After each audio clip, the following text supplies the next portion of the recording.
My husband abandoned me when I was in active labor and he was in a beer parlor with another woman. I met my husband a few years ago. We dated for 2 years before we got married. And when we got married, few months later, God blessed us with a child. Immediately I got pregnant. Everything changed. This man brought out his real character. He started doing all sort of things. He doesn't sleep at home. He started misbehaving. This man can just leave the house and I will not see him for the next 1 week. He will leave his pregnant wife at home for 1 week and he will gallivant around. Sometimes I call his mom to complain and she will just pet me, she will ask me to just forgive him and she will talk to him. But nothing really changed. So that's how I kept managing his attitude until I got to 9 months pregnant and I was in labor at home. So I called him and I told him I was in labor. Please come home and take me to the hospital. And he told me that he was coming. I kept on waiting for this man. I didn't see him. I will call him. He won't pick his call. So I called one of my friends and she accompanied me to the hospital. When we got to the hospital, I didn't have any money on me. He told me to deposit 45,000 naira, which I didn't have. So I started calling my husband. I called this man over 20 times and he ignored all my calls. I was asking myself, why would my husband, who knows that I'm in active labor,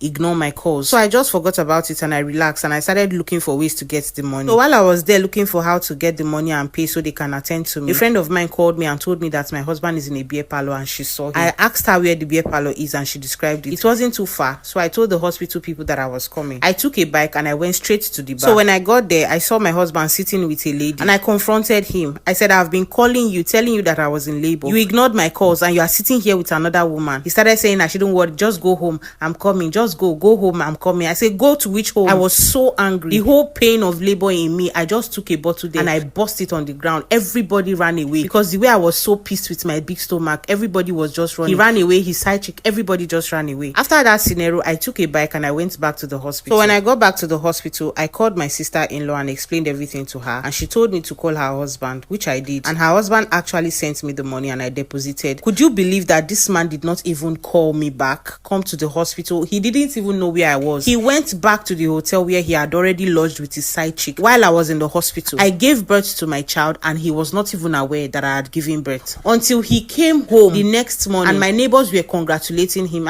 Congratulations, Oga. He was like, congratulations for what? Because my neighbor's wife is also pregnant. So he thought that they were congratulating my neighbor who his wife has given birth. They are like, your wife don't born. It was my neighbor that told my husband that I had given birth. So they gave him powder and he rubbed powder on his body. That was when he took his 2 left legs to come and meet me in the hospital. So when he came to the hospital, I didn't want to make a scene. He was just acting as if he was there when I needed him. I just ignored him and everything went well. So my mom came to take care of me after I had given birth and she came to stay with us. My mom that came to stay with us was the one feeding me and my child, buying pampers and everything. This man did not provide for me. He had money to be given to side chick, but he couldn't take care of me and my child. And the worst part is that he had an attitude issue even with my mom. So my mom